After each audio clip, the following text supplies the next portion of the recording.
Welcome to Is Your Way in Your Way podcast, where your host, Cassandra Crawley-Mayo, helps you break free from obstacles and live life on your terms. Get ready to embark on a journey of self-discovery, empowerment, and inspiration. Tune in as we dive into captivating conversations with experts and explore topics that will ignite your passion and drive. Are you ready to unlock your full potential? Let's dive in. Good day out there to all my listeners. Thank you so much for tuning in to Is Your Way in Your Way. And I'm your host. My name is Cassandra Crawley-Mayo. And for those individuals, I would say my first time listeners, let me kind of share with you what this podcast is all about. It's about individuals who are stuck. You know, in your heart of hearts, there is something you should be doing. You know that you have a calling for something. And some of you kind of know what it is, but you just can't seem to move forward. And you can't move forward because you have a lot of maybe self-imposed barriers or those roadblocks that's preventing you from living your best life on your terms. And we talk about topics related to business, personal development, and I would even say some self-reflective topics that you're going to be able to self-reflect as you hear these episodes. And today, our topic is called Uncover the Secrets of Happiness, Peace, and Success. I have a special guest that knows all about this, and I am super excited about it because it's actually all about this word called wisdom. Let me welcome Dr. G to the stage. Good day, Dr. G. How are you? I'm great. Thank you for having me. Yes. And before we get started, I'm going to read your bio to my listeners so they get to know a little bit about you. Now, we've gone through this. Gabayan, Laura Gabayan is a world-renowned physician and researcher, and she's dedicated her career to uncovering the deeper meanings of life and wisdom. Now, after she moved from Iran to the United States at age 6 and completed her education at UCLA, Dr. G embarked on the Wisdom Research Project in 2014. She interviewed 60 individuals across North America to explore the age-old concept of wisdom beyond anecdotes and subjectivity. Her findings are encapsulated in her compelling book, Common Wisdom, where she defines wisdom through 8 scientific elements. So again, I don't want you guys to miss this thought-provoking conversation on harnessing the power of wisdom in your everyday life. I already told Dr. G, I'm really, really excited because one of the chapters, and I'm not sure who you honor, who's your superpower, who's your God. But the book of Proverbs and the Bible was just so fascinating to me. And that was a book about wisdom. So I just can't wait to get into that. So Dr. G, what was life like before you completed your education at UCLA? What was going on with you then? Well, I knew I wanted to be a doctor. And So I went to UCLA for college and then medical school, residency, and then fellowship. Fellowship is like a specialization in research. Mm-hmm. And I was publishing a lot in academia and in science. Uh-huh. And then starting in 2013, my body started to fall apart. And I developed random symptoms. As you can tell, my speech is not clear. Uh-huh. And so I developed these, and I was like, wait, the physicians that taught me were just so limited in how they were so quick to judge and diagnose. Uh-huh. And that's when I started thinking, well, the people who don't do that otherwise. And then I looked into what we knew about wisdom, and I'm like, well, it's very subjective and anecdotal. And that's when I decided to do my own project and define it. And that's when I defined it, and I was like, this is really a secret to success in life. It's a secret to living a meaningful life. It's having peace. So the 8 elements I found in my book, Common Wisdom, were resilience, kindness, positivity, spirituality, humility, tolerance, creativity, and curiosity. And those 8 elements, I talk about them in the book, which is very easy to read. The Common Wisdom is very easy to read, as you can see from the reviews. But I talk about them in a way that whether you have it or not, you can build it. And that's the goal. Okay. Let me ask you, let me go back a bit, Dr. G. When you graduated, it's my understanding that you were like emergency medicine. That's what you were going to do. So control was always very important in my life. Control. Yeah. And Okay. so, and that's when I know I pursued in undergrad and med school. And I just, in general, I decided, you know what, I want to do well in school. Right. Just so I can control where I went. And then I pursued a field where I knew what could happen to anybody, anywhere. Mm-hmm. So, and I control knowing that knowledge, like they had a heart attack in the middle of nowhere. And so, and that's what emergency medicine gave me. Okay. So now explain again to my listeners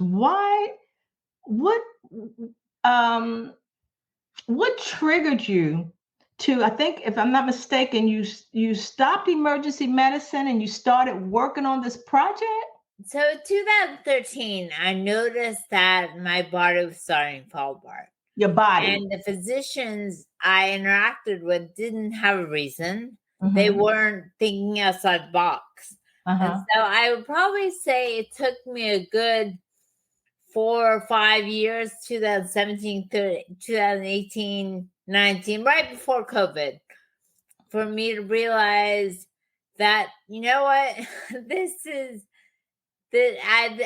not going to change, because I prayed to just get better and go back to seeing patients. But that's when I was like, well, no, I really want to understand wisdom. I did not know anything about wisdom. I did know how to do research. So I was like, let me apply the same rigor I used in doing my projects to understanding wisdom. And I did. But I interviewed the people I interviewed in 2002.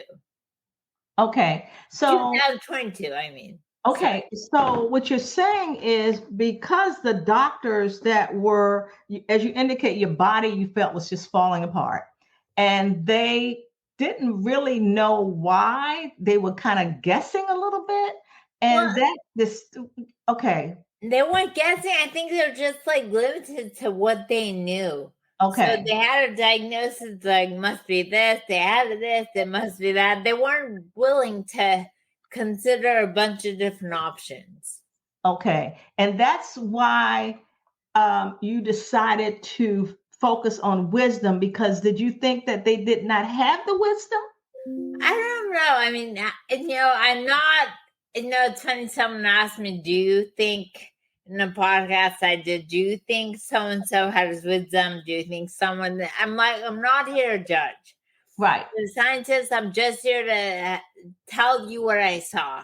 Okay. And so I definitely felt like they were not willing. And I think it's because they're so set on learning they learn so much. And they're so set on, okay, it must be this, that's how you treat it, it must be this, that's what you do. They don't have time or room to think about other things. Okay, so that's your reason for your quest. I call it a quest to figure out what this wisdom thing was, right? Right. Let me ask you this. How did you define wisdom before the project? Do you know? I don't know if I really knew. I mean, it's funny because to do any project, you have to look up what is done in the academia. So I looked through both psychology, sociology, and geriatric journals, and I didn't really know what it was. I knew that, okay, so it had an inverse relationship with age. and that inverse you. So the people who have it most are age 50 to 79 years old. And then I read that, okay, that those that are wise are most likely limited to a specific area. That's why mine is North America. And it's not specific based on gender, race, or political affiliation. And that's all I kind of really know. I didn't know.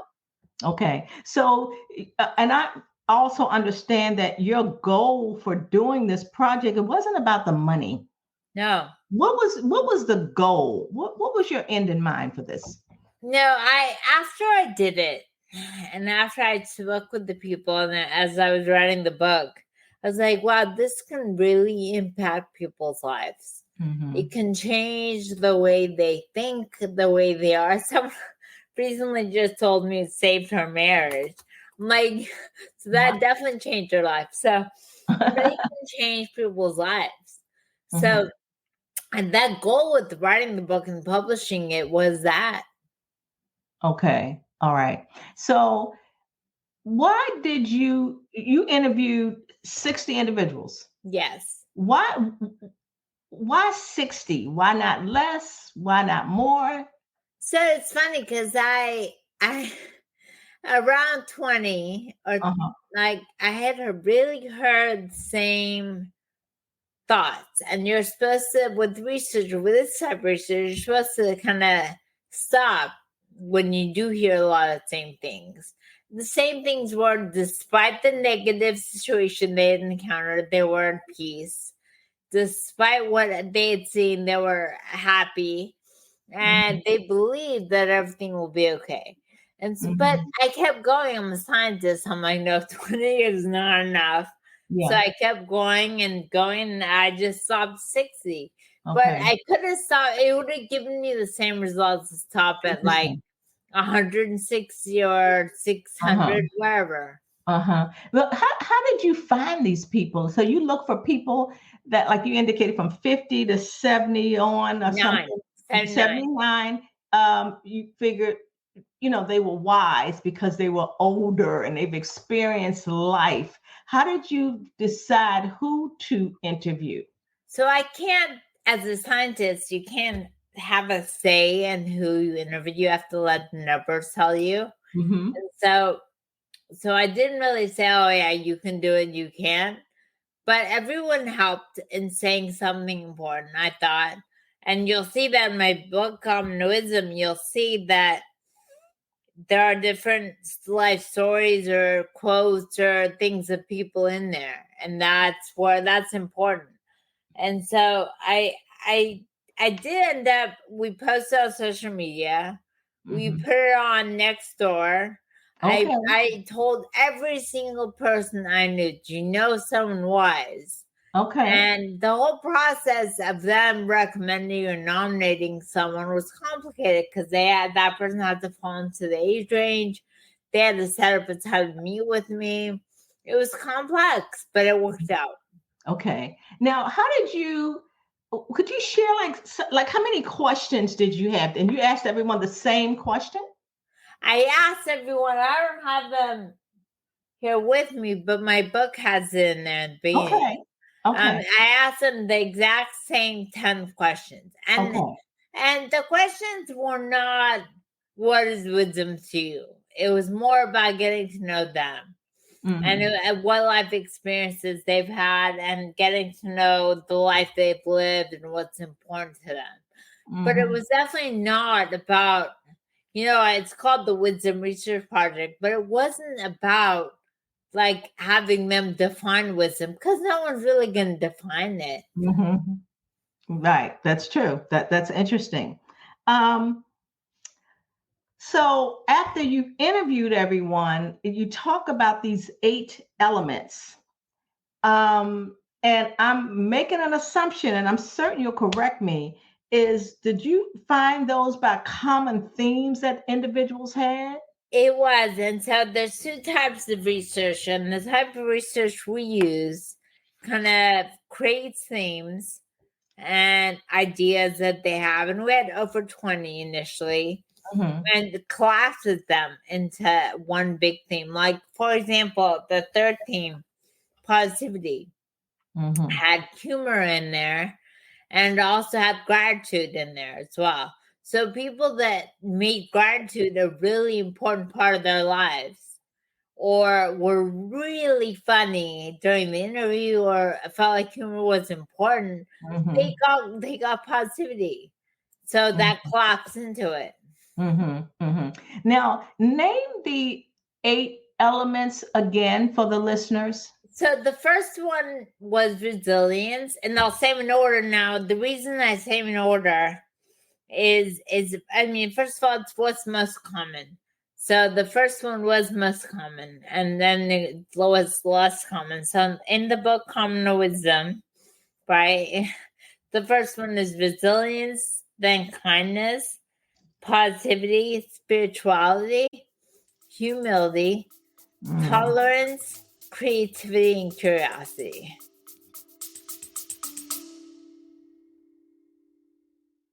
Ready to design your dream life? Join Cassandra Crawley Mayo's Create and Design Your Best Life workshop. Break free from self-doubt and obstacles and step into a life of purpose and fulfillment. Click the link in the description to register now. Don't wait. Spaces are limited. Start living your best life today.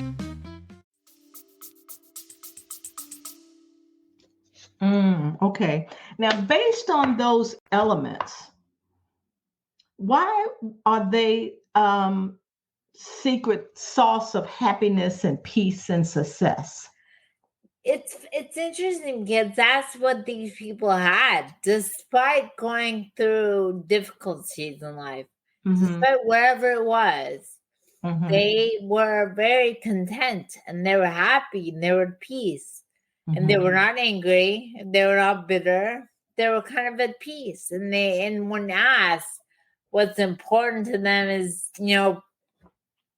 doing something kind or pursuing kindness. So it was just very interesting, and I definitely thought about the movie The Lion King a lot, and the wise monkey, Rafiki, he seemed very kind of at peace as well. So I feel like he embodied a lot of the symptoms that a lot of the elements we're talking about. So if, like, for example, when I kind of shared with the audience, my listeners, there are certain things that they like to accomplish in their life. Maybe some of them want to do research, get their own company, change jobs, forgive somebody, buy a new home. In your project, did you find any commonalities on why individuals get stuck? They know they want to do certain things. And we talk about, like, the wisdom, you have a more meaningful life. That's one of the things that you had discussed. And I think that as individuals, there's certain things that they want to do. The thought is coming from somewhere. Why do they want to do this? It's coming from something. So when you went through the wisdom part of everything, did you find anybody that wanted to do something but stuck, or were these individuals just went with the flow? I think they went with the flow, and I think it's important for your audience to also understand why. So first of all, observe, but also, why are they pursuing X?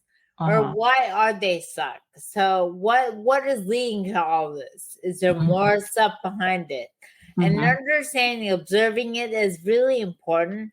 But they were kind of like at peace, like, oh no, it didn't work out. Or I remember one of my interviewees talked about how her company failed years ago, and she was like, she learned that she had to be fiercely flexible. Again, excuse my speech. By being flexible, she realized it's not working, and that's what led her kind of down the path of realizing, instead of dwelling on the fact that it didn't work, she changed course. Okay. Okay. Rather than giving up, like some people, like, Right. well, I And- failed. So. and- right. And in a way, it's kind of like just because you change course does not mean you're giving up, as you said. It does not mean that. It's just accepting. It's kind of Mhm. realizing, oh, that didn't work out. Let me go on and do something else. Let's talk about a couple of the elements I find fascinating. Humility. So What? fascinating. Yeah, humility.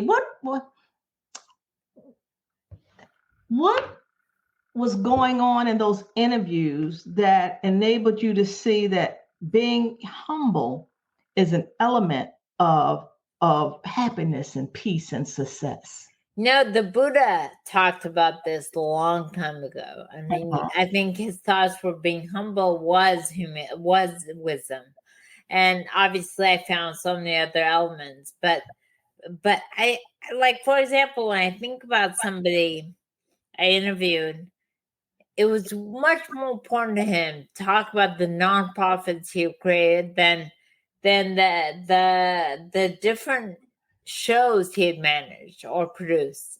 Uh-huh. And that's when I was like, wait a second.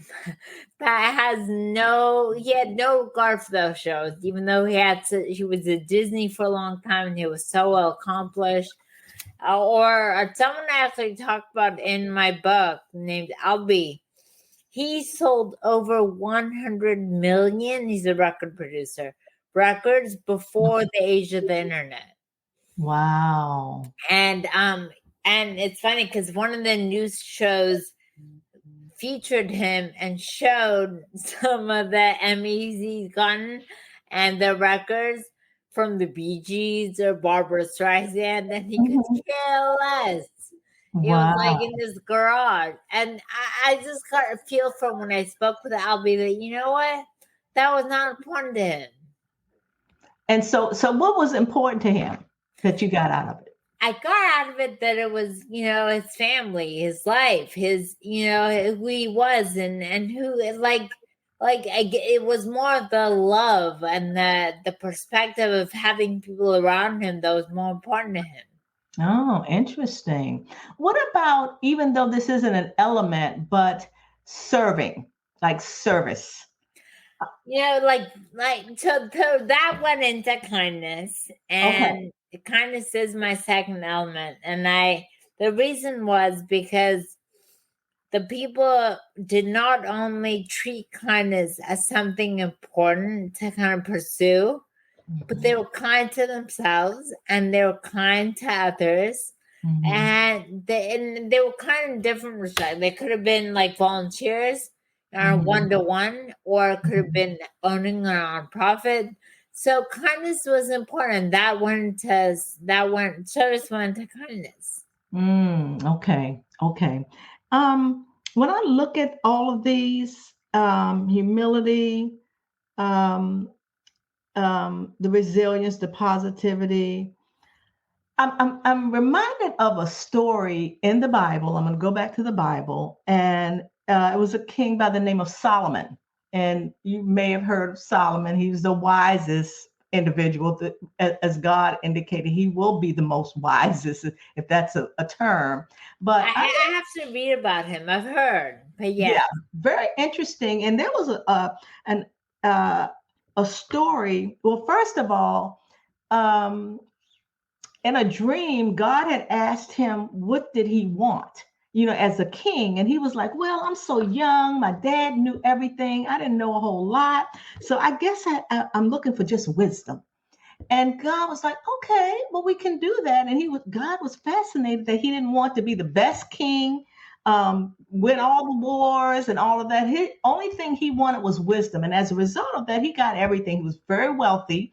And then I remember the story about two women, and they were both pregnant.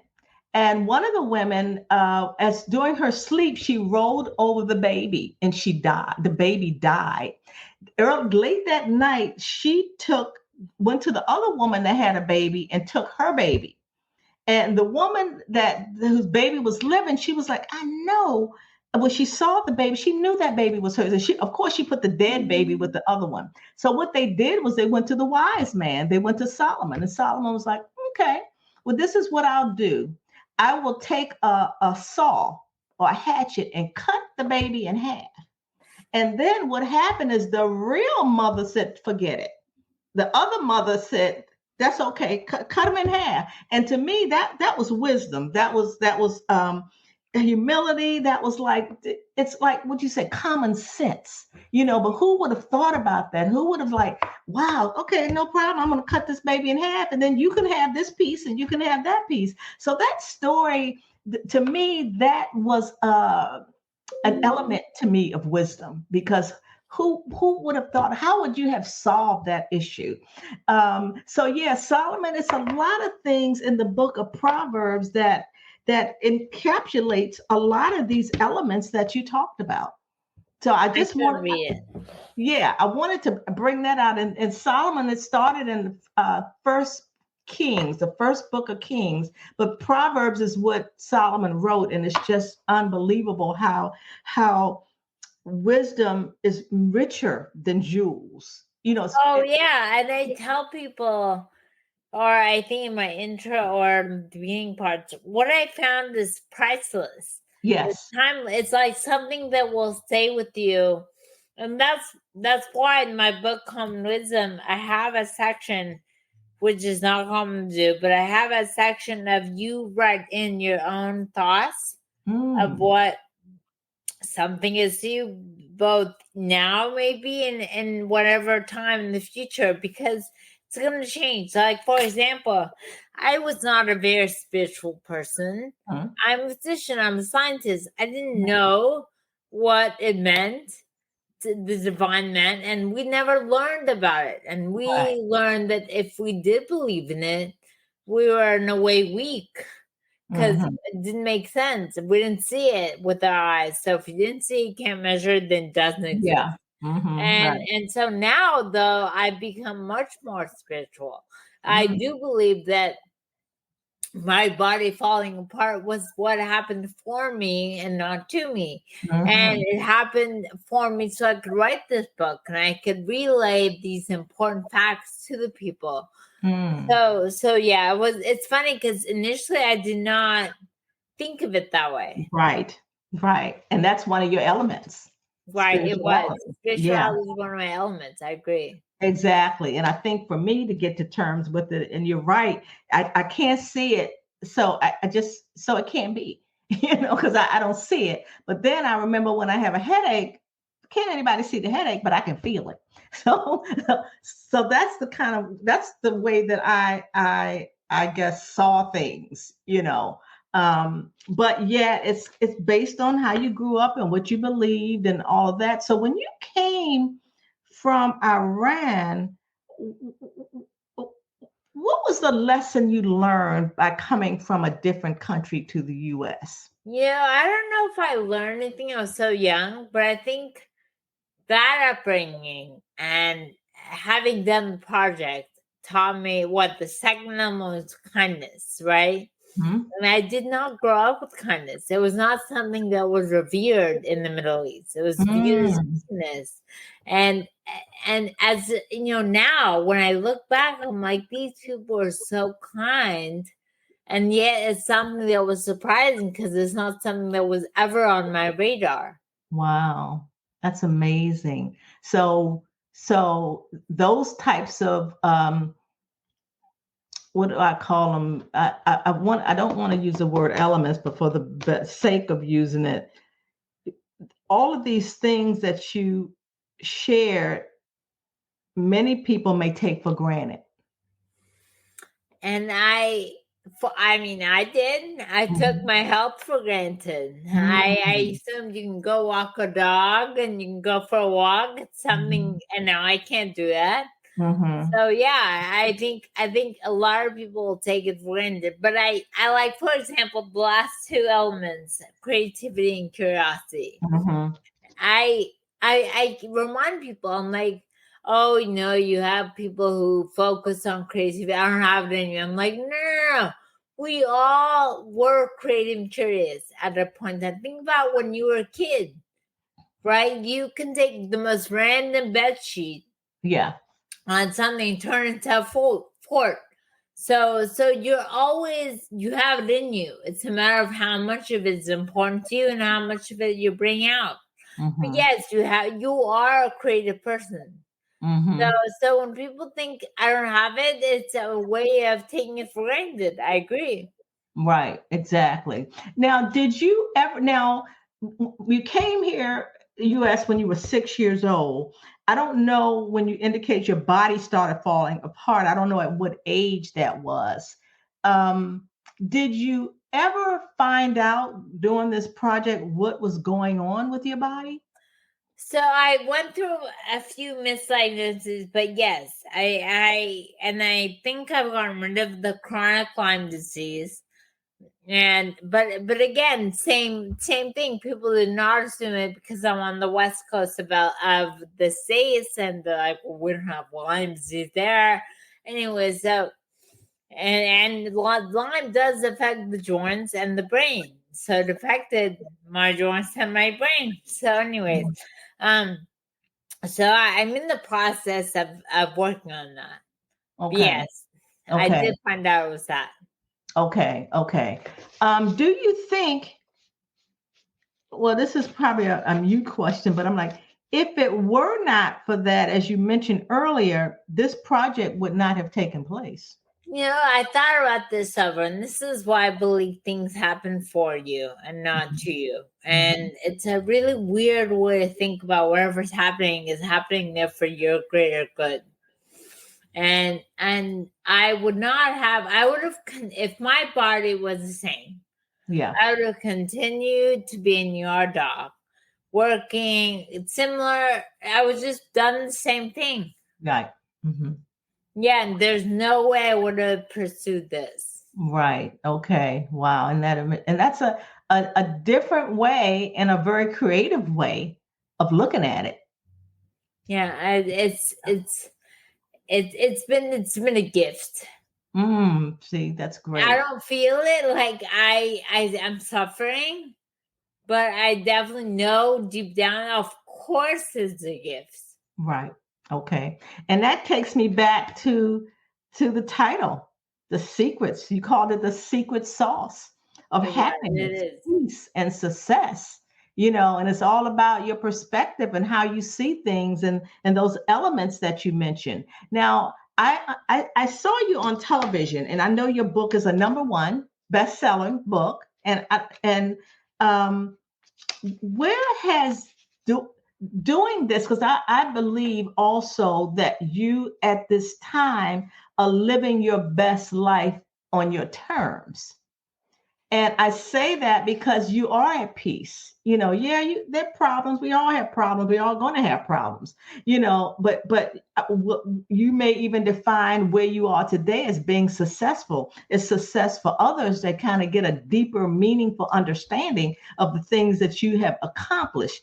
Now, based after the fact, the book is done. You've been on television. People are talking about it. What do you think is next for you? I don't know. I do know my focus right now is my health. Okay. And it's funny because someone had copied or done the exercises for my book, and my marketer was like, "We need to come up with a new version, so not to confuse the buyer why they copied this." And I'm like, honestly, I don't care. Right now, my focus is my health. And so I don't have it in me to worry about anything else. So once my health is improved and I can walk around, I can speak normally, I don't know the future. Do I enjoy speaking? Absolutely. Okay. So that's what I hope is the future. Right. Okay. I was reading a few of your reviews, after people read the book, and it said they indicated that they were reminded by your book why life is beautiful and curiosity is worthwhile. Interesting. I don't remember seeing that. Yeah. And I thought, it's funny when when you hear things like that, it's kind of like, as you know, your work's not done in vain. However, but if you could change the trajectory of an individual's life that said, I'm reminded why life is so beautiful and curiosity is worthwhile. That says a lot You did. for what you've done. I thought that was amazing. And also, and the common wisdom is changing the way people live. Someone said that as well. And I thought that was beautiful. Thank you. Well, it's funny. I had written so many manuscripts published in academic journals that were so boring and so dense. And I wanted to make this not that. And I'm also an immigrant, so I didn't want having a mastery of the English to be a barrier. Mm-hmm. So I really wanted it to be simple but powerful. And that's what I did. That's what I told my editor, and that's what we focused on. Mm-hmm. That's good. That's why the book is not that long, and it's easy to read, and it's really an easy kind of uplifting. It's not just a self-help book, and I'm sure you saw that. It's more than that. Yeah, I did. And I'm actually going to get your book. Is it on Audible? It is. It's on everything. And if someone is interested in buying it, The Common Wisdom is the name of the book, and it's on Amazon. Okay. But yes, it's on Audible. It's on ebook. It has all the versions. Okay. Now that your project is over, and I'm going to ask you another question. I asked you in the beginning, before the project, how did you define wisdom? And you weren't quite sure. No, I didn't know. I had no idea. I remember wondering, like, who are these people? Like, what is this? Right. Exactly.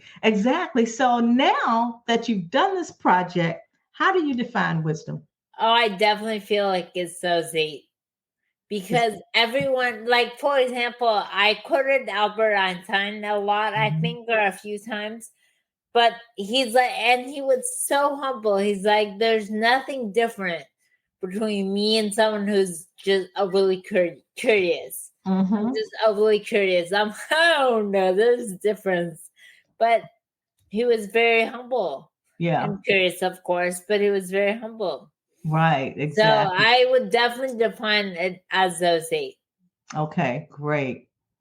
Well, Dr. G, this conversation has been wonderful.